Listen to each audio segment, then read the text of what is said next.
Okay, picture this.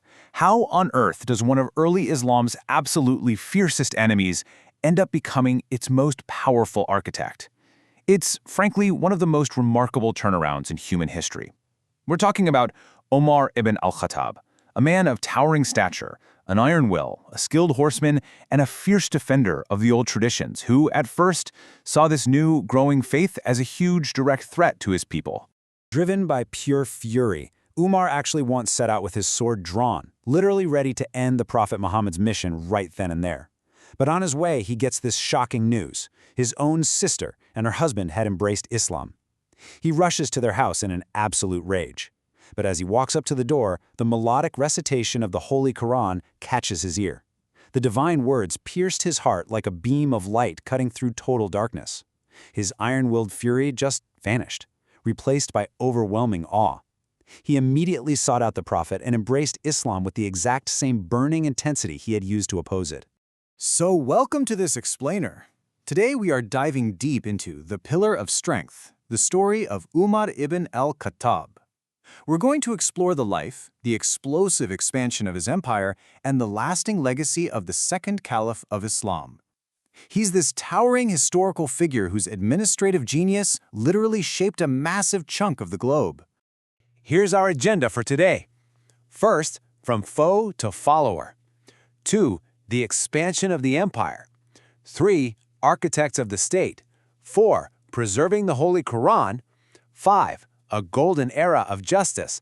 And finally, 6, his assassination and lasting legacy. All right, let's get right into it. Section 1. From foe to follower. The transformation of Umar. Okay, so when the command came for the early Muslims to migrate from Mecca to Medina, things were insanely dangerous.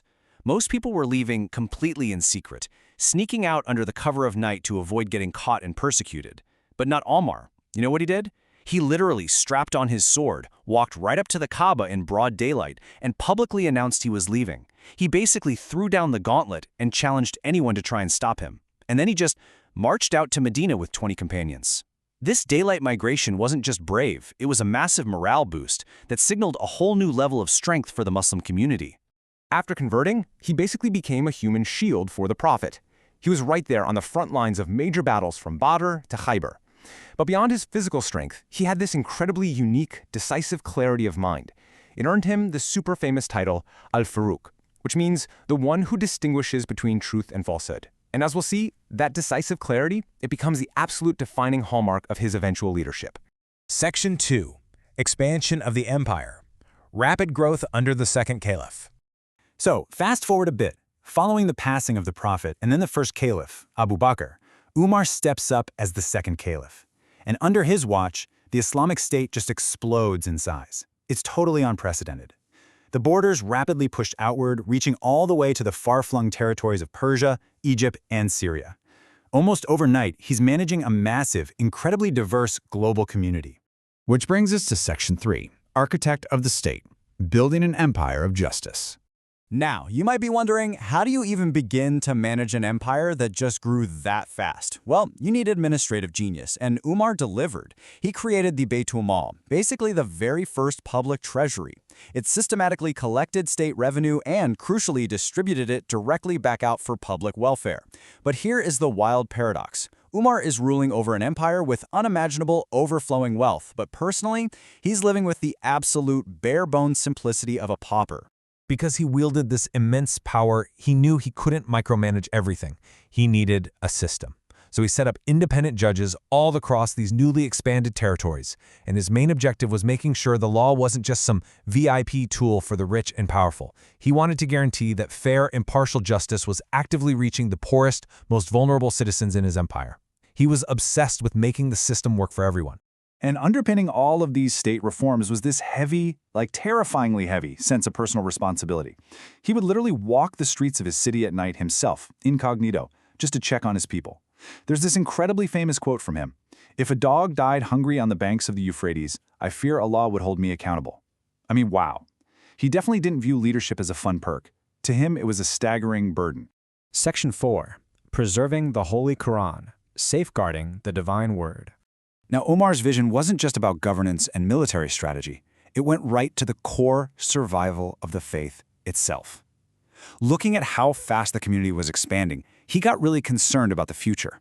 He realized that the scattered, physically separate verses of the Qur'an desperately needed permanent protection. It was an absolute existential priority.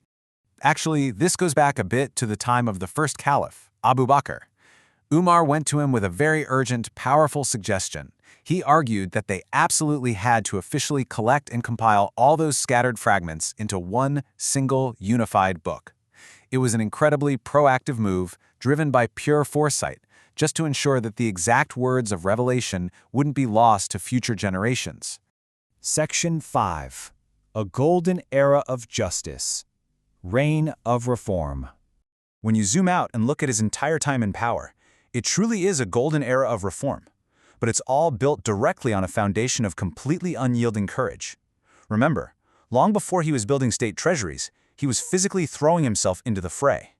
He stood as a literal shield for the Prophet, fearlessly participating in every major battle, from Badr to Khaybar. And that sheer battlefield grit, it translated perfectly into his total fearlessness when shaking up the status quo with his societal reforms.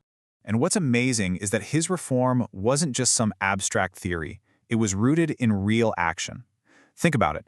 The exact same guy who boldly marched out of Mecca in the middle of the day, challenging anyone to a fight, is the same guy who humbly tiptoed through the dark streets at night just to make sure nobody in his city was going to bed hungry.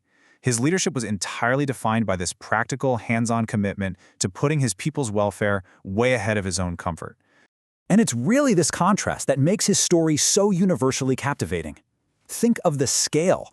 He is managing an empire that suddenly spans multiple continents, holding immense wealth and ultimate global influence. Yet, through it all, he maintained the absolute simplicity of a pauper. The standard of justice he set wasn't just for his subjects. Actually, scratch that. It applied most strictly to himself. Let's move to our final section. Section 6, Assassination and Lasting Legacy. The end of a golden era.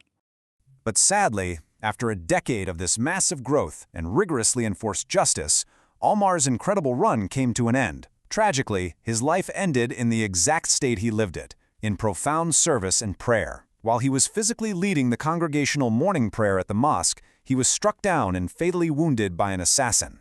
When we look back on his life today, the footprint he left behind is just massive. On the one hand, yes, he left behind an empire that stretched across continents. But honestly, far more importantly than borders, he left a legacy of immense personal courage. He built a framework of care for the absolute poorest citizens and established a baseline for justice that is literally still inspiring the world right now. So what does this all mean for us? It leaves us with a really fascinating question to ponder. How does Umar's legacy of justice and unyielding courage continue to echo through the Islamic world today? It's pretty incredible to think about how the ripples of one man's dedicated leadership can travel through centuries. Well, thank you so much for joining me on this explainer. Keep questioning, keep learning, and I'll catch you in the next one.